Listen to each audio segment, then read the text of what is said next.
In this video, I would like to branch out to other series for which we wish to investigate the convergence or divergence of the series, but those that are not geometric series.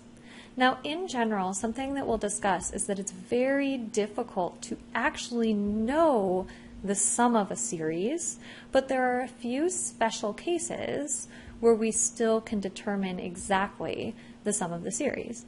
And for this particular example, I'd like to do two things. First of all, show you how to use Mathematica to define your own functions and fill in charts like this a little bit faster than maybe punching some things in on a calculator.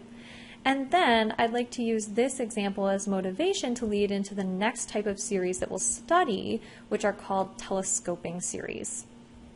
So let's do that. Let's take a look at this series. I'm going to call each of the addends a sub n, and the addends have the form 1 over the quantity n times n plus 1. So when we open up Mathematica, we'll be interested in the following questions. First of all, is this series a geometric series, and how do I know that? And second of all, do I think that this is a convergent series or not? And if it converges, can we find the value to which it converges? And last but not least, it isn't listed on here, but why is that the value that this adds up to? How can I better understand what's going on with this type of series? That will be our next unit on telescoping series. So let's head on over to Mathematica. I've already initialized Mathematica with a simple computation, and right now I'd like to get that basic Math Assistant palette up here to help me so I don't have to have memorized as many of Mathematica's commands. Now what I'd like to do at this point is define my own function, because Mathematica has lots of built-in commands, but this particular series that I'm looking at is not built into Mathematica. So I need to teach Mathematica what this series is if I don't want to have to type it over and over and over again. In order to understand some of the nuances of what's going on here, I'd like to take a minute to think about the equation of a line, y equals mx plus b. In this equation, we use 4 different letters. However, we understand that the letters come in different types, and something you might have studied in a high school algebra class is to put specific names to the different types of letters that appear in this expression. For example, we think of m as the slope of this line, and a line only has one slope. We might not know what it is. It could be 2 or negative 1/3 or 5, but it's constant. For a given line, the slope is always the same. And in that sense, m is what we would call a constant. It represents one specific value, but we're using a letter because we don't know what it is. The same is true for b, the y-intercept of this line. That is an unknown constant, so we use a different letter to represent it. However, there's a difference between the letter we're using for the m and the letter we're using for the x. X is not meant to have a specific value. In fact, x is meant to change and take on lots and lots of different values. And for that, we say that x is a variable. So we have lots of letters taking on different types. M and b are constants, while x and y are variables. You may have even gone further and discussed an independent variable like x and a dependent variable like y. The y is being defined in terms of the variable x. Now, where this becomes important is in the notation that Mathematica needs to understand those slight differences. We just know these subtleties because we're used to dealing with this expression. Mathematica is a computer and is not capable of looking at things and telling apart the subtle differences between constants and variables.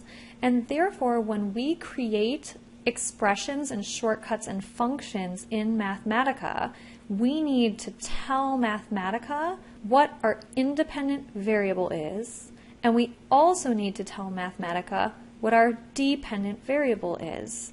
And because we know the difference between those two things, but Mathematica cannot just infer it from a common nomenclature, we need to tell Mathematica what we're doing so that it understands. And we'll do that by using some strange symbols. So let's start by defining our function a of n. So let's start by defining our sequence a of n. Remember that Mathematica likes square brackets. We want to define a sequence called a. It needs to take as input the variable n, and then we want to set it equal to a fraction. So I'll head over to my math palette to make a fraction. It was a 1 in the numerator and n times the quantity n plus 1 in the denominator. This is originally how we might think to input the function, but this is not the notation Mathematica is looking for. The first change that we need to make is we need to add an underscore after the n variable. And what this does is it separates this letter A from this letter inside the parentheses for Mathematica.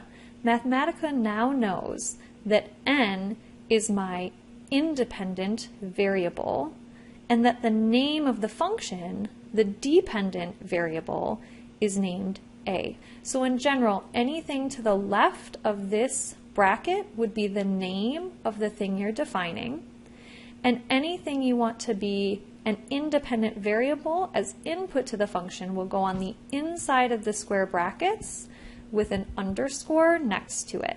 So that's the first thing that we have to do. However, there's one more piece of notation we need for Mathematica to understand us, and that is that we need to add a colon before this equal sign.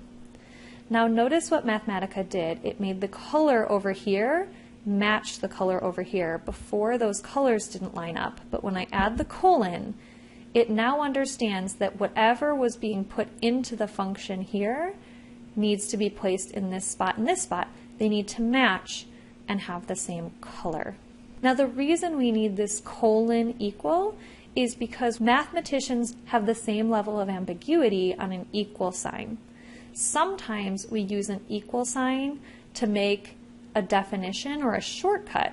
For example, if the slope of our line was the cosine of 13 pi over 5, we might not want to write that. So we might say something like, let m equal cosine of 13 pi over 5, and then we wouldn't have to type that over and over. We could just type m. Another thing we might do with an equal sign is check if x is equal to 5, and that's a different kind of equal sign. So Mathematica cannot deal with that ambiguity, and when you are making a definition, define this thing to be equal to that, you need to put a colon in front of your equal sign. So just those two little things to remember. Independent variables need to be followed by an underscore, and your equal sign, when you're making a definition of a function, needs to have a colon before it. At this point, we hit Shift-Enter for Mathematica, and now if we asked it to give us a table of a of n values, as n goes from 1 to 5, it would do that. And we can check by looking at this expression that when I plug in 1 for n, I should get 1/2. When I plug in 2 for n, I should get 1/6. And we can check that these values correspond to what we know they ought to be.